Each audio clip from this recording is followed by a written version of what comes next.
Bangunan lebih dari sekadar dinding dan atap. Mereka adalah peradaban. Selamat datang di Build Destroy.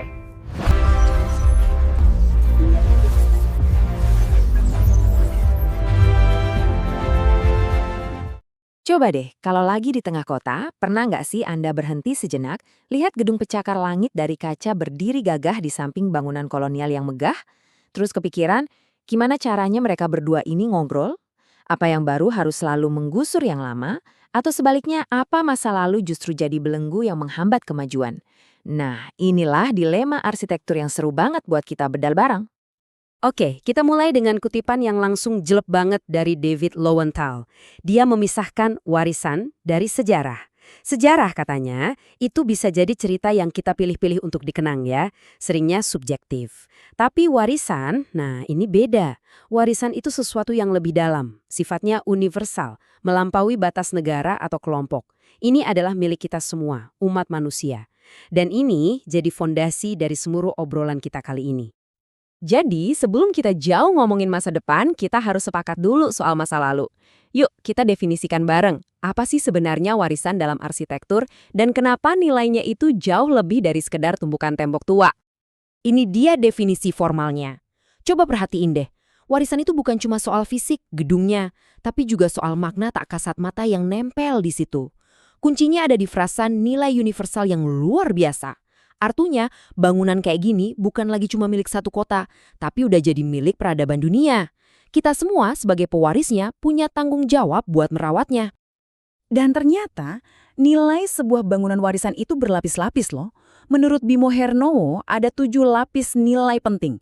Jadi bukan cuma soal indah dipandang atau punya nilai estetika, tapi juga bisa jadi pusat kegiatan komunitas yang mempererat nilai sosial. Atau menjadi penanda kota yang ikonik, sebuah landmark yang ngasih kita nilai keruangan. Setiap nilai ini menambah bobot kenapa sebuah bangunan itu layak disebut warisan, kompleks dan tak tergantikan. Nah, ini nih, konsep yang keren banget, urban decorum. Coba bayangin bedanya. Jalan di gang sempit yang penuh coretan gak jelas dibandingin sama jalan di alun-alun kota dengan bangunan bersejarah yang terawat rapi. Kehadiran bangunan warisan ini, menurut teori, secara halus ngajarin kita untuk berperilaku lebih tertib, lebih beradab, dan menciptakan kenyamanan sosial. Mereka itu kayak jangkar budaya yang membentuk cara kita berinteraksi satu sama lain. Oke, setelah kita paham betapa berharganya warisan, kita sampai pada dilema utamanya. Apakah masa lalu ini sebuah panduan yang menginspirasi, atau justru jadi belenggu yang menghambat kemajuan? Inilah inti perdebatan dalam dunia arsitektur modern. Pertanyaannya simpel tapi nusuk banget. Konservasi atau inovasi? Melestarikan atau membangun? Kita sering banget ngelihat ini sebagai pilihan hitam putih. Tapi beneran nih kita harus milih salah satu? Disinilah arsitek sekelas Norman Foster mengubah aturan main.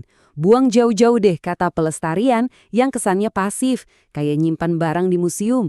Dia mengusulkan revitalisasi. Tujuannya bukan cuma jagain bangunan tua, tapi menghidupkannya kembali supaya berfungsi dan relevan buat generasi sekarang.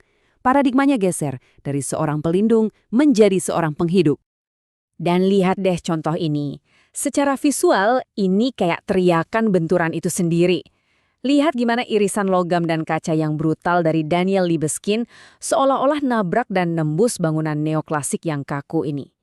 Ini bukan dialog yang sopan, ini sebuah pernyataan. Ada yang bilang ini perusakan, tapi ada juga yang melihatnya sebagai cerminan jujur dari masa kini yang berani merespons masa lalu. Terus, dari mana sih datangnya ketegangan ini? Paul van Moers ngejelasin, gerakan arsitektur modernis selama 1 abad terakhir itu sering banget nganggep sejarah sebagai beban. Sesuatu yang harus disingkirin biar bisa bikin karya yang murni baru.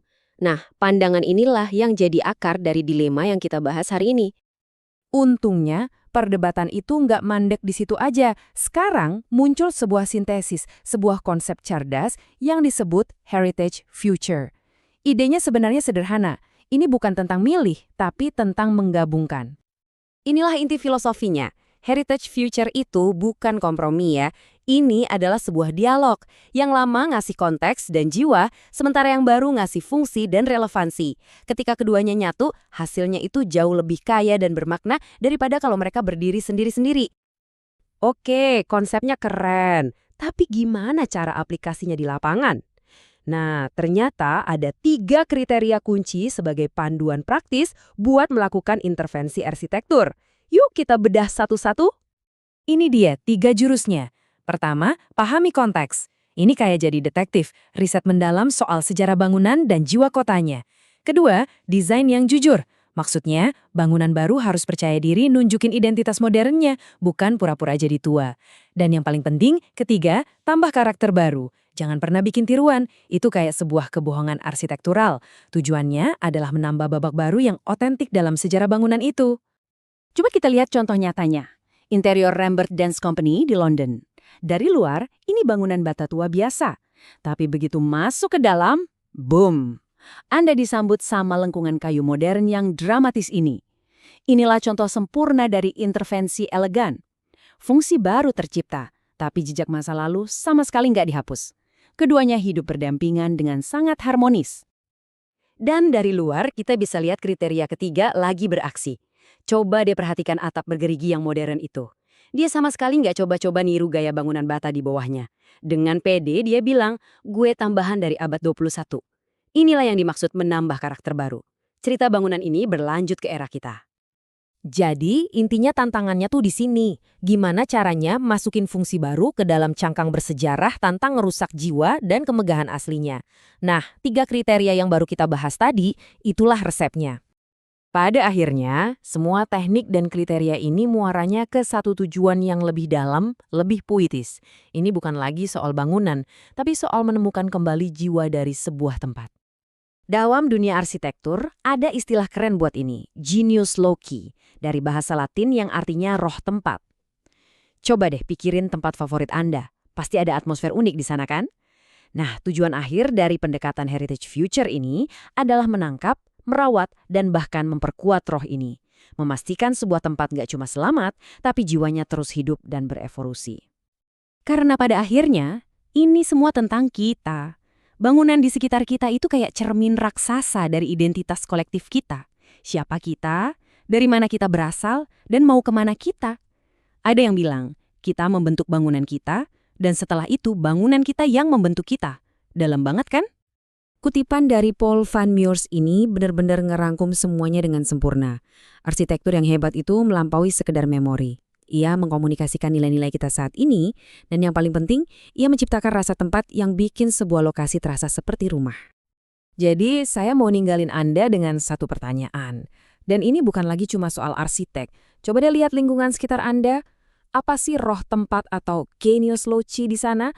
Dan yang lebih penting lagi, gimana caranya kita semua sebagai satu komunitas bisa merawat dan mengembangkan jiwa itu untuk generasi yang akan datang? Coba direnungkan.